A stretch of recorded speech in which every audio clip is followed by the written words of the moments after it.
So, so last class we were discussing about normal shocks and the variation of properties across the normal shock. So, what we had seen is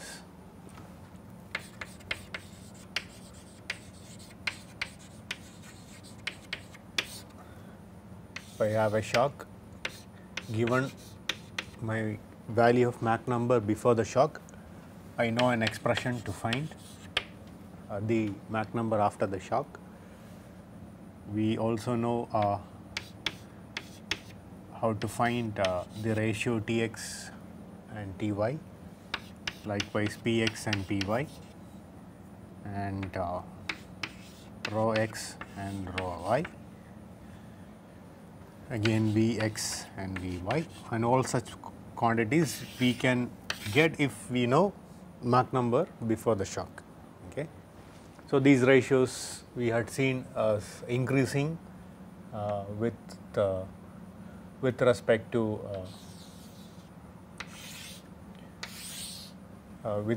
the shock. So, once it crosses the shock, you have an increase in all these properties except the stagnation pressure.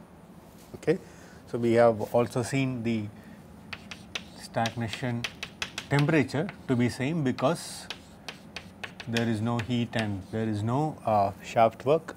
So, this is going to be true, but it is not isentropic process. So, up to this we had seen from 1 to x we have an isentropic flow, and then suddenly it encounters a shock which is a non-isentropic flow, and from shock to some other location 2, from y to 2 you have again isentropic solution. So, if I know these properties, isentropic properties up to shock, then I can find across the shock what happens, and from across the shock, after the shock, you again compute everything using isentropic solution. So, if I plot my density, so if this is my location of shock, the density would be some value up to the shock, then suddenly there is a jump and then increases my so this is my rho y and this is my rho x. Likewise, your temperature also increases by some amount. It should be here and here.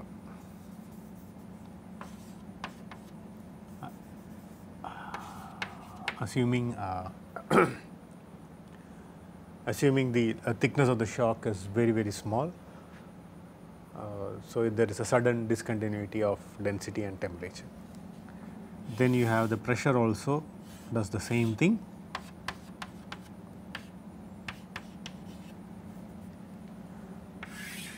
The Mach number would be large. The moment it encounters the shock, it goes down to subsonic value. So, it goes down to subsonic value. So, I have an mx here and my here, which is lower than the so this is rho, this is T, this is P, and this is m, and my stagnation pressure also goes down P0x, P0y, because it is an isentropic non-isentropic process. Your P0 P0y by P0x is given by e power minus delta S by R, where delta S is the entropy change that is happening due to the irreversibility that is associated with your shock. So, expression for this all we have seen, and we have also seen how these ratios change with function of mx. So, you could actually write all these ratios in terms of Mach number before the shock.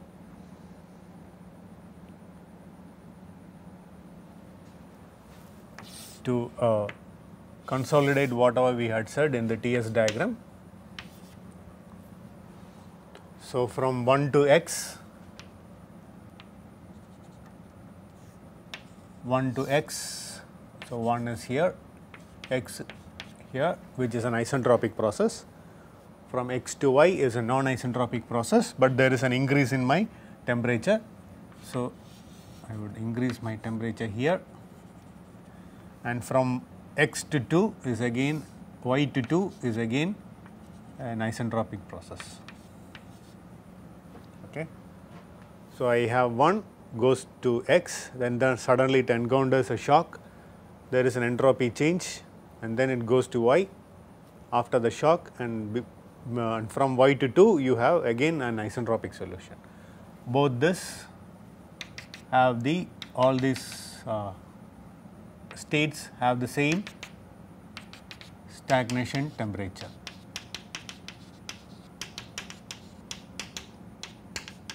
Because there is no shaft work, there is no heat transfer. We have also seen this, how this would appear in a PV diagram.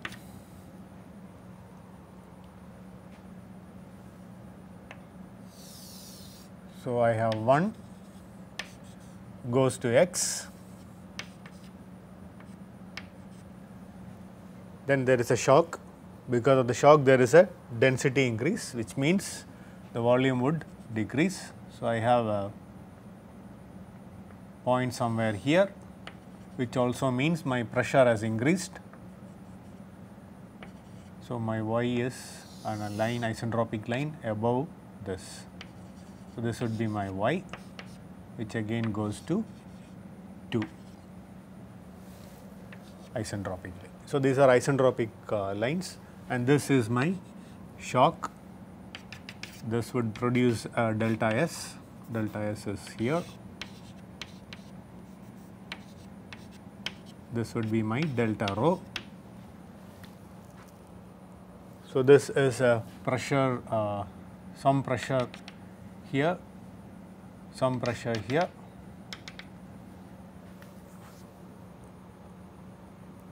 Okay. So, if you look at the stagnation pressure here, this P02 is now less than P01, okay, according to this relation. So, your P0 y is always less than your P0 x if you want an increase in my entropy. Difference is 1 by delta V. So, this difference is delta V, which is 1 by delta rho.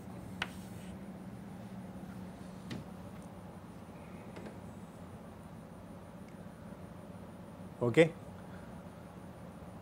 So, this is for the shock that is happening here. From 1 to x it is isentropic, x to y is non-isentropic, and from y to 2 is again isentropic. So, if I have a shock in a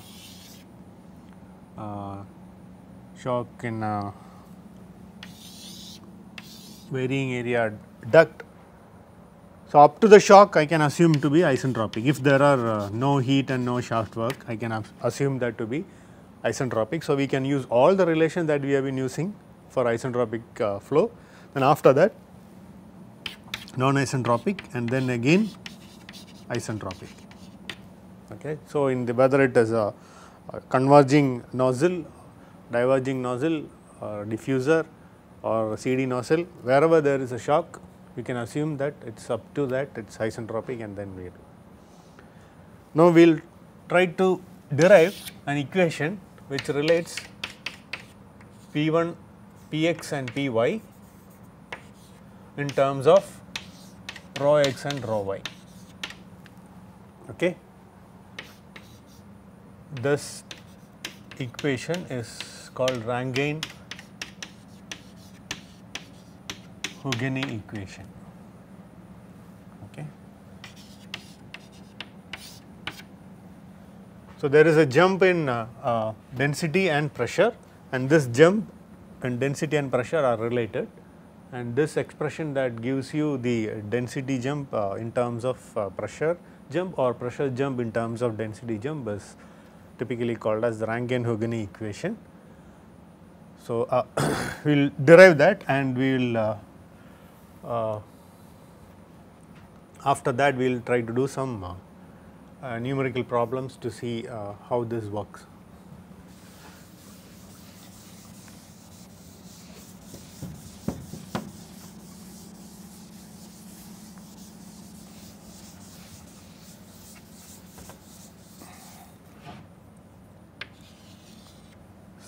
So, like before, I start with the shock here, which has a control volume that is very close by. So, my Ax is same as my Ay, and I have a Px here, Py here, Vx and Vy, rho x and rho y. I apply the momentum equation. I would get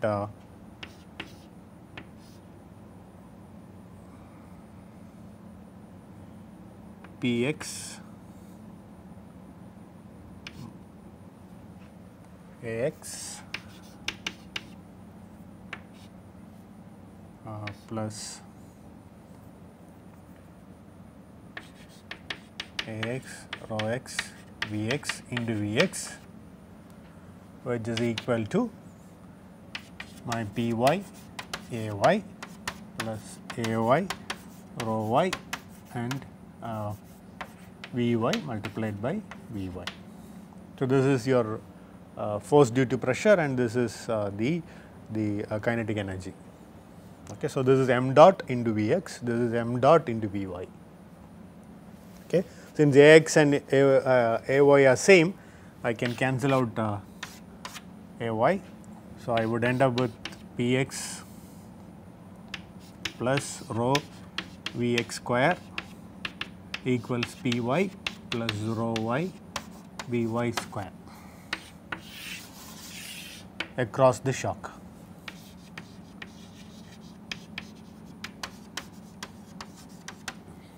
Okay. So, now our job is to eliminate Vx and Vy, and we end up with Rankine-Hugini equation. That is all that is need to be done here. Okay. So, for that we will do some minor algebra.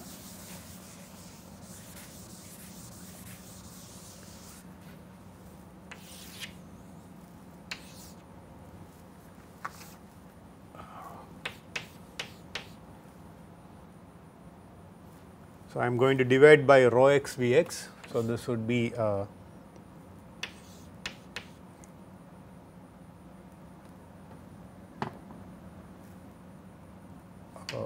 x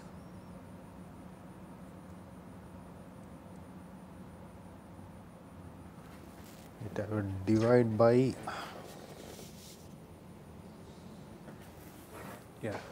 So, I would divide by rho x Vx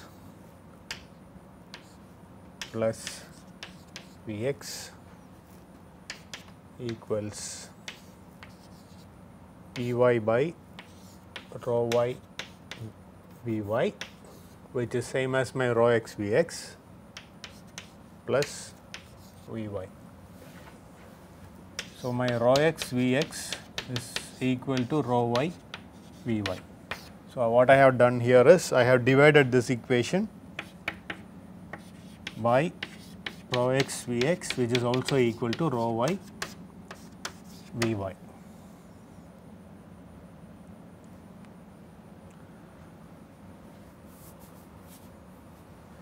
So, I would end up with an equation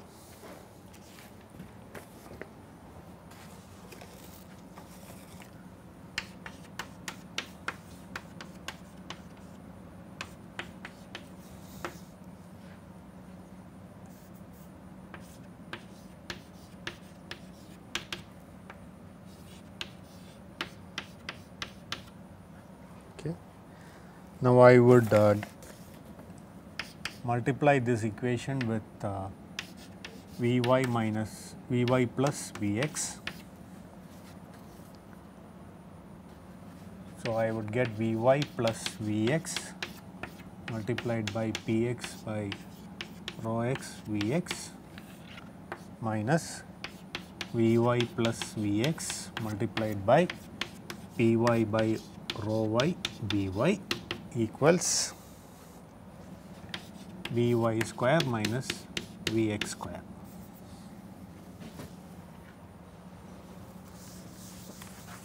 Now I expand that term on this side. So, this would be Vy by Vx into Px by rho x plus Vy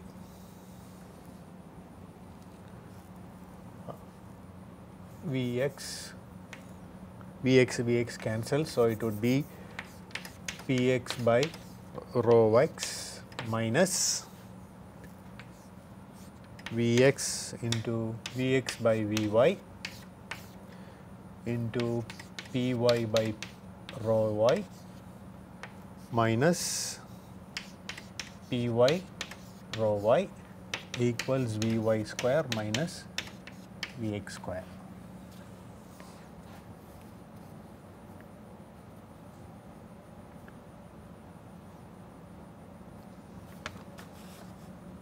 Okay. Now, from the continuity equation which I have written here, my Vx by Vy is also my rho y by rho x. So, wherever I see this ratio, I substitute that in terms of rho y and rho x. So, my Vy by Vx is now rho x by rho y into Px by rho x plus Px by rho x minus Vx by Vy is rho y by rho x into Py by rho y minus Py by rho y equals Vy square minus Vx square. So, this and this cancels, this and this cancels. So, I can write in this particular form where I write Px into 1 plus rho x plus 1 by rho y minus Py into 1 plus rho x plus 1 plus 1 by rho y equals Vy square minus Vx square, or 1 by rho x plus 1 by rho y equals Px minus Py equals Vy square minus Vx square. Yeah.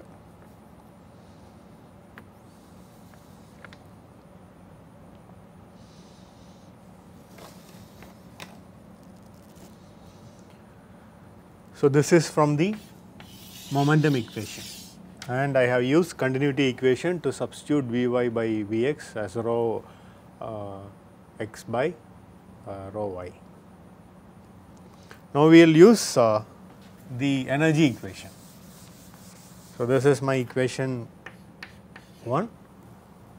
Now, from the energy equation, I can write Vx square by 2 plus Cp Tx equals Vy square by 2 plus Cp Ty, which is nothing but H0x equals H0y across the shock, from which I can write V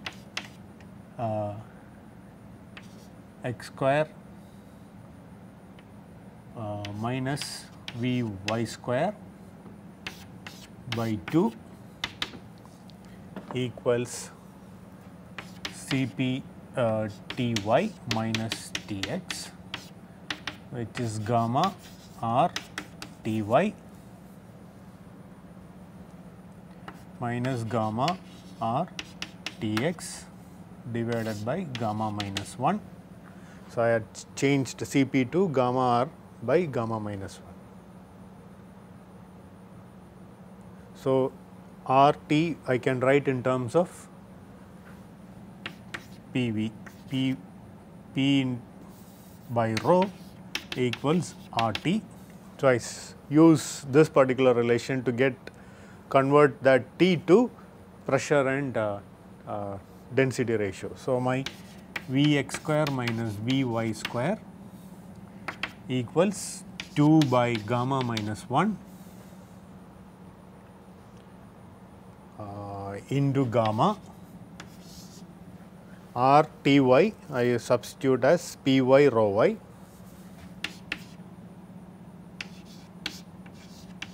minus Px by rho y. So, this is from my energy equation, which is equation 2. So, what I have done here is I have taken the momentum equation, I eliminated my velocity in this particular form. Here I have taken the energy equation, eliminated the temperature, and I have come across this particular form.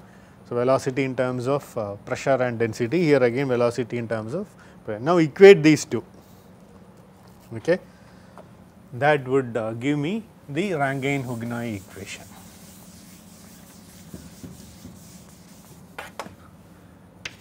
So, equating equation 1 and 2, which I have just now written.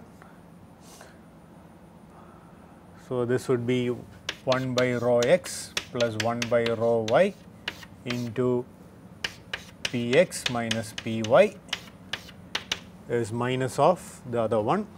So, it would be 2 gamma by gamma minus 1 into Px minus Px by rho x minus Py by rho y. So, I have included the minus sign inside the bracket.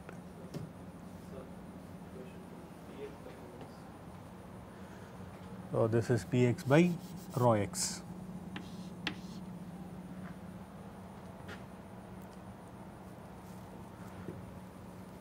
Yeah, everywhere else it is fine.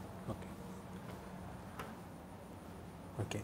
So, I get this equation, which can be reduced to the following form. So, I can write this in terms of Py and Px equals gamma plus 1 by gamma minus 1 rho y by rho x minus 1, the whole divided by gamma plus 1 by gamma minus 1 minus rho y by rho x, or rho y by rho x equals gamma plus 1 by gamma minus 1 into P y by Px plus 1 divided by gamma plus 1 by gamma minus 1 plus Py by Px. This is these two equations are called Rankine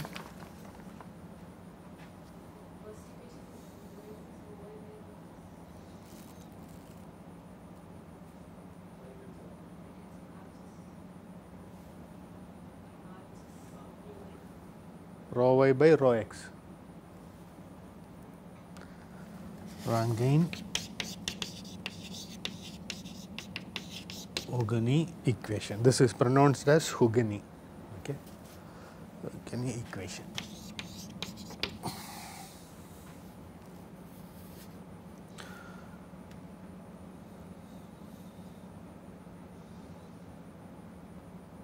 Now, here in this process we have not assumed anything that is irreversible. All that H01 H0x equals H0y is the only condition that we are taken, which is no heat no shaft work. Okay. Then that includes your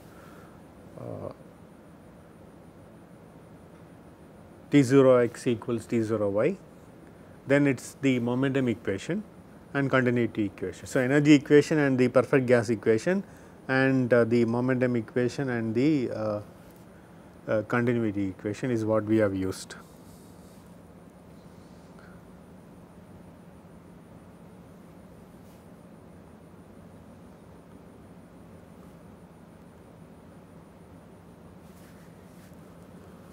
Okay.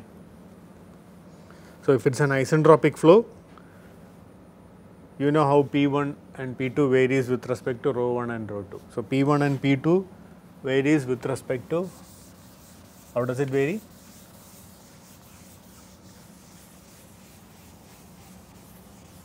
So, if it is an isentropic flow, you know to get P1 and P1 by P2 in terms of Mach number 1 plus gamma minus 1 by 2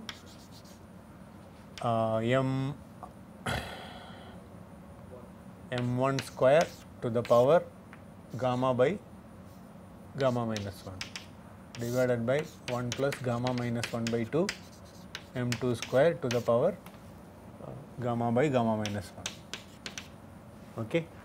Likewise, your rho 2 by rho 1 is 1 plus gamma minus 1 by 2 m1 square to the power 1 by gamma minus 1, right, divided by 1 gamma minus 1 by 2 m2 square to the power 1 by gamma minus 1. Or your P2 by P1 is rho 2 by rho 1 to the power, this to the power gamma is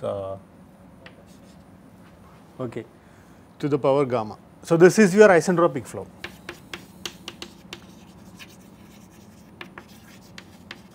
Because of non-isentropy, you have this relation across the shock. So, if I plot P1 by P2 versus rho 1 by rho 2,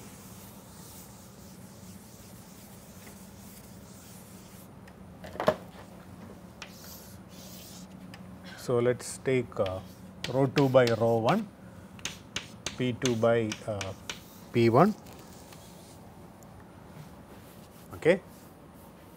If I instead of y and x I put 2 and 1, then I would get something like this for Rankine-Hugenoy, something like this for isentropic flow. This is Rankine-Hugenoy equation. Okay. So, there is a difference between these two ratios because of the shock.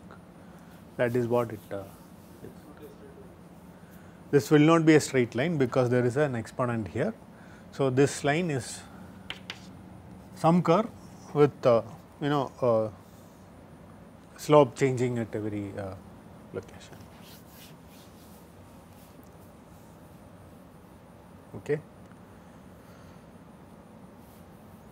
Or what you can do is you can plot this and this.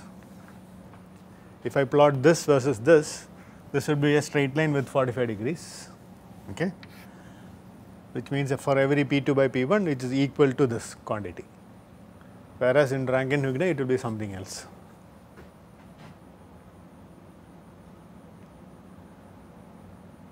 Okay.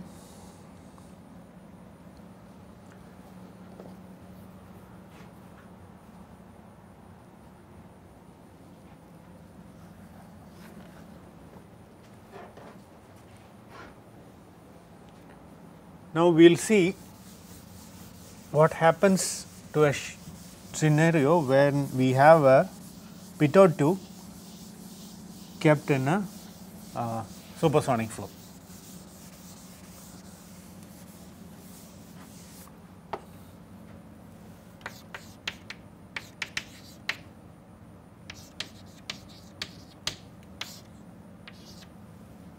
So, pitot tube is something that measures your say stagnation pressure at this point. So, if the flow is in this direction, flow comes and then takes the streamlines take a deviation like this. So, there is a stagnation point here, the velocity is brought to 0 isentropically, hence you measure your stagnation pressure here, and somewhere here if you have a pot, that will pressure your static pressure, which is also something different called a pitot static tube. We will discuss that maybe at the end of the class, but now for the time being we are going to measure only the stagnation pressure. So, in an incompressible flow, or let us discuss pitot static tube right away.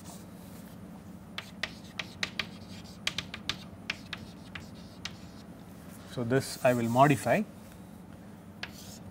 So, I have a tube that is going to measure my stagnation pressure. It also going to measure a static pressure at this surface. So, this is my static pressure port, or simply side port. This is my stagnation pressure port, or simply the front port. So, if I say front port, it essentially measures stagnation pressure, and side port of the pitot static tube measures the static pressure. Okay. So, the flow comes and go to a 0 value at this particular point, because there is a stagnation point there, as you would have discussed in your fluid mechanics course. So, there is a stagnation point and there is a static port here. Okay. So, I am not going to discuss the working of the pitot tube, but just these 2 points will be stressed. So, I measure P0 and P, which is my static. If it is an incompressible flow,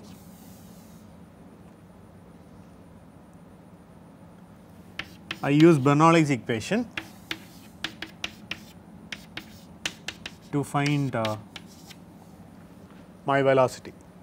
So, I measure my stagnation pressure and the static pressure, I get my velocity of the fluid. If the flow is compressible,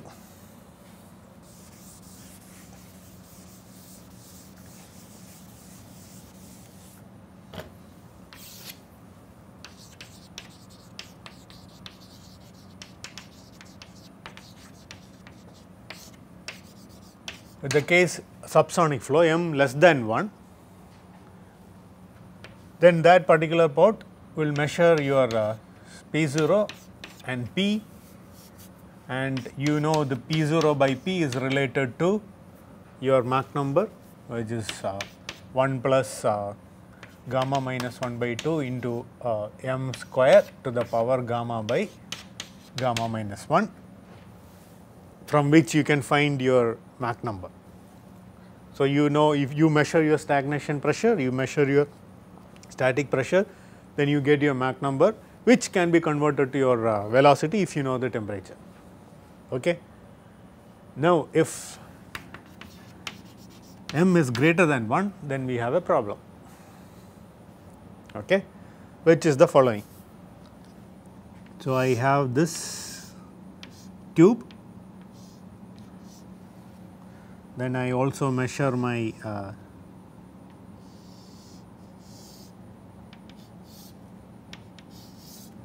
static pressure. Okay. So, it measures something here, but the problem here is I have a flow which is m greater than 1 and it suddenly sees an obstruction. So, what does it do? There is a shock that is generated. So, there will be a shock that is generated. It would be something called a bow shock. For the time being, let us assume this to be a normal shock. Okay. So, there will be a shock that is generated in front of your measuring device, which is your pitot static tube. Okay. Now, if you go back to your description of shock, the schematic which I had described some time back, I have a shock here, mx, my, and this is isentropic, this is isentropic, only the shock is non-isentropic. Same thing happens here, the flow comes and up to this point is isentropic, and after this also is isentropic, only the shock is non-isentropic. So, you can relate all the properties up to the shock using isentropic relation, and after the shock and further downstream using your isentropic relation. This jump you have to use shock relation. Okay. So, I have my mx coming here and I have an my here, I have a p0x here, I have a p0y here. This p0y is measured at the pitot tube. So, this point which measures some pressure is your p0y, not p0x. Okay. So, now if you know p0y and your py,